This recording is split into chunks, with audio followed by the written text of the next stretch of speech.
So we got Cooper right here. We got Casey, the obnoxious doggo. What are you doing, girl? Hey, Millie, you want to say hi to the vlog? Come here. You want to say hi? Go say hi. There she is. This is Millie girl.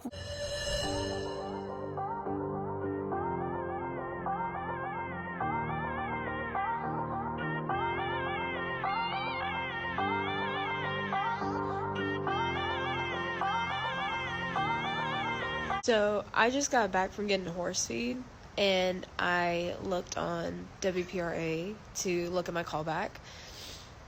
I am running in front of an NFR qualifier. Like, that was just at Vegas in December. I'm a little bit fangirling, but also a little bit nervous. All right. So no, I'm not sick. I look terrible, I feel like. But I'm not sick. I went to go get horse feed, and apparently I'm very sensitive to something in my horse's feed. So it's like every time I go get horse feed, my eyes swell up, they're itching, my throat feels like it's closing, so I feel like I'm allergic to something in the horse feed. I entered my first WPRA rodeo yesterday. I'm going to be running at Lafayette. I'm running at Lafayette on January 6th. In the Slack, we're not in a performance. I said, that's too much. Look, I seen how Foxy acted at the big barrel races. I feel like a performance is a little bit too much right now. So we're just going to do a Slack. We're going to let her look at it. I'm going to look at it. We're going to see how this goes.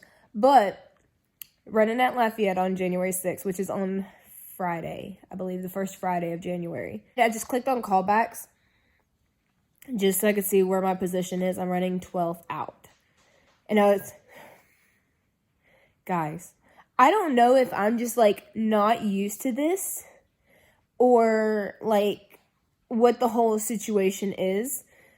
But I'm, like, I feel, like, nauseous, like, throw up, kind of nervous when I look at it. I looked at it. I had to look away and, like, compose myself. And I looked at it again, and I was like, huh. So, I don't know what's going on here. I don't know if I'm just, like, if it's getting in my head, like, I am running at a rodeo, like at my very first, like pro rodeo. I would say my very first rodeo, but I've ran at amateur rodeos. But this is the first time that I'm part of a sanctioned kind of deal. Like I rode at the amateur rodeos because I was in the hometown deal. So I could run whenever I was younger as a hometown contestant. Well, now your girl is not a hometown contestant. And she is in the professional rodeo circuit. And I'm just, like, I'm not meaning to tell you all this. I'm trying to get it through my head because it's like, I didn't realize that I was going to react like this. So, when I'm saying this out loud, I'm out loud telling myself this. We're in the WPRA. This is my first time ever doing, like, professional rodeo, let alone rodeo, like, a rodeo season ever. Said I've only done like play days. I've only done like little barrel races, jackpots. I've been part of associations. Y'all seen me do MBHA. But this is like, it feels like a whole new level. Like it feels like a whole new level. So, I'm a little bit nervous. I can tell that. I don't think I'm going to throw up over it. Today is December 22nd. And I know that I'm like, I usually don't start filming my vlogs until like the week before because I usually have it set up where I'll film for the week and then I'll post it the week after. But I wanted to go ahead and film this because of my initial thoughts. And yeah, I wanted to go ahead and film this for my initial thoughts because I had made like a big deal about buying my permit back in 2020. I thought Sonny was stepping up his game. We found out that he had heaves. Then he was having hoof issues. And I was off of him for probably a good month just trying to fix his feet. I had bought the permit. I maybe went to one or two races. I don't even know. But they were only co-approved races. I thought that Sonny was going to the top of his game. the Louisiana rodeos were like all canceled. Like there was nothing for me to run at. And so I just like sat out for 2022 season, didn't worry about getting it. So now I had bought my permit for the 2023 season. I believe this is how this is working out here, if I'm remembering correctly. But I had made a whole big deal a couple years ago when I first bought my permit, and I only went to like a couple of races. And now it's like, I had started out 2022 with Foxy. I was like, we're just going to do MBHA. We're just going to get her season, let her look around. Finished the MBHA season. I said I wanted to be able, I had a goal to go to a 1 barrel race every single month. So we went to, I think we only missed 2 months, but there was other months where we went to multiple. So technically it evened out. I think we ended up going to like maybe 13 or 14 barrel races. I'm coming into this 2023 season with WPRA kind of similar to how I was coming into MBHA. Is just, I want to do 1 rodeo a month. That's my bare minimum. That's my goal. I feel like for the year is to go to either a co-approved race or to a rodeo every single month. It doesn't have to be 3 or 4 in a month. It could just be 1. It's fine with me. So because I'm learning, Foxy's learning, we're just trying to get through this. From today, so today is Thursday. In 2 weeks, I'm going to be getting ready to go to Lafayette. So I'm very excited about that. If I cannot find a rodeo nearby me at that point in time, I more than likely can find a race because there's not going to be anything around us, I think, for the summer. And there's going to be co-approved races everywhere around here. So I'll probably end up doing that instead of going to a rodeo. Or I might buddy up with somebody. I have not quite figured out what I want to do just yet. I was telling my boyfriend earlier, I was like, running in slack. I kind of hope that we're not the slowest one there. And what I mean by that is that she's running in like bottom of the 3D, top of the 40 kind of times right now. So that's what we're coming into Lafayette as. So I'm like, I really kind of hope, and it's just a pride thing for me. I kind of hope that we're not the slowest one there because it is our permit. We're going against, I think there was like 64 card holders that's going to be entering. And I told him, I was like, as long as I'm not the slowest one there, I'm fine. And he was just like, well, you've got to start somewhere. I was like, I know. And that's why I'm coming into this year a little bit different than the first time that I had bought my permit. Because that, like, for the first time that I bought my permit, I was like in it. Like, I was like, we are going to try to do this thing correctly and everything. This one, I'm a little bit more relaxed about it because I do have Foxy. She is only 5. She'll be 6 in April. So I'm coming into Lafayette with a 5-year-old. It's a little bit weird when I hear myself talk about it out loud. But we're coming into this a little bit like she's new, I'm new. We're both trying to figure this out. And I was telling my boyfriend, I was like, it's a good thing that I'm just enjoying this kind of experience, and I'm not like going like balls to the wall, like trying to go to the NFR right now.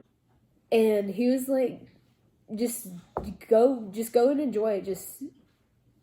And we've talked about it too. It's just like been one of those things, like, I can't wait to go experience this rodeo in this city or to go out of state. Like, I was talking to a coworker today. I've never ran at a barrel race or a rodeo out of state. Like, I've only ran in Louisiana.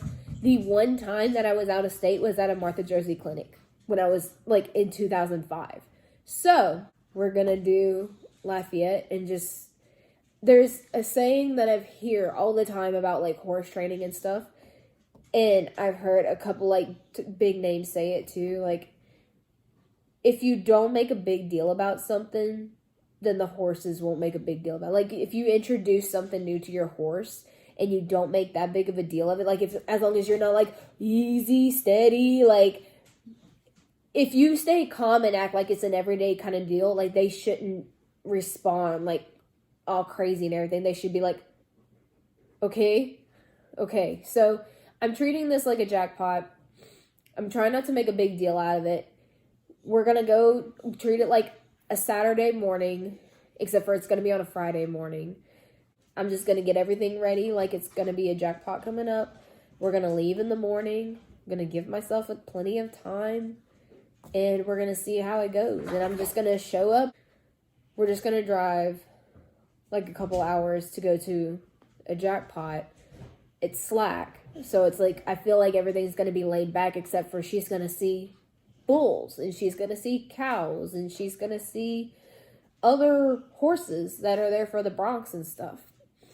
And she's going to see all these other horses running around and people that aren't barrel racing, and we're just going to see how she does. I mean, this is kind of technically me throwing her to the wolves for the first time, and it's a little bit nerve-wracking. So, but I wanted to go ahead and do slack just so that I can ease myself into it. From what I've been told from the girls that have been doing it for a little bit, is that they said that you have a permit, you're more than likely not going to get a slack unless there's nobody in the slack, or not in the slack, in the performance.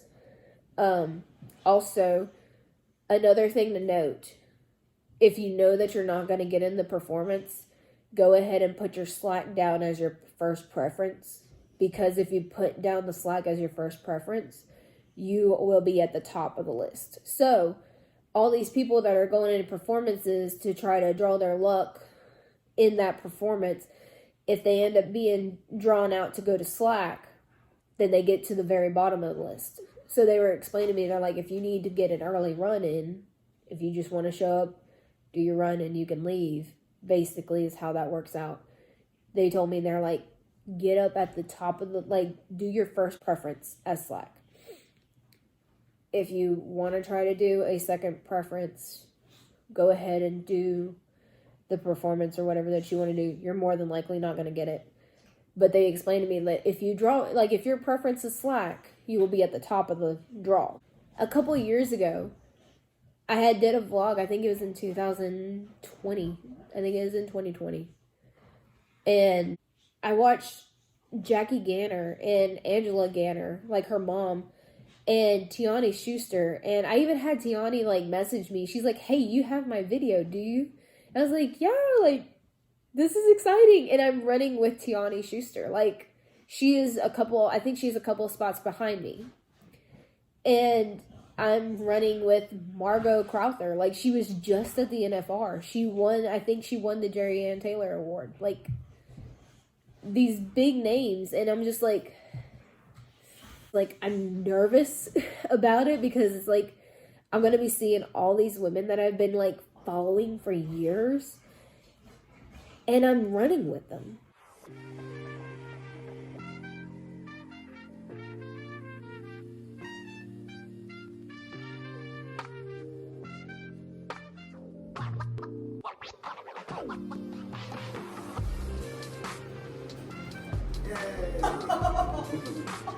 Head to toe.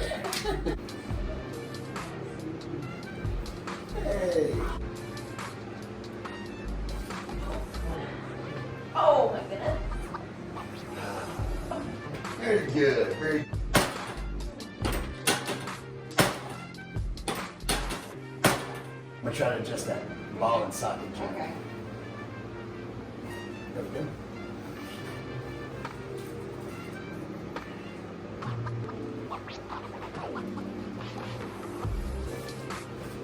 All right. 1, 2, 3.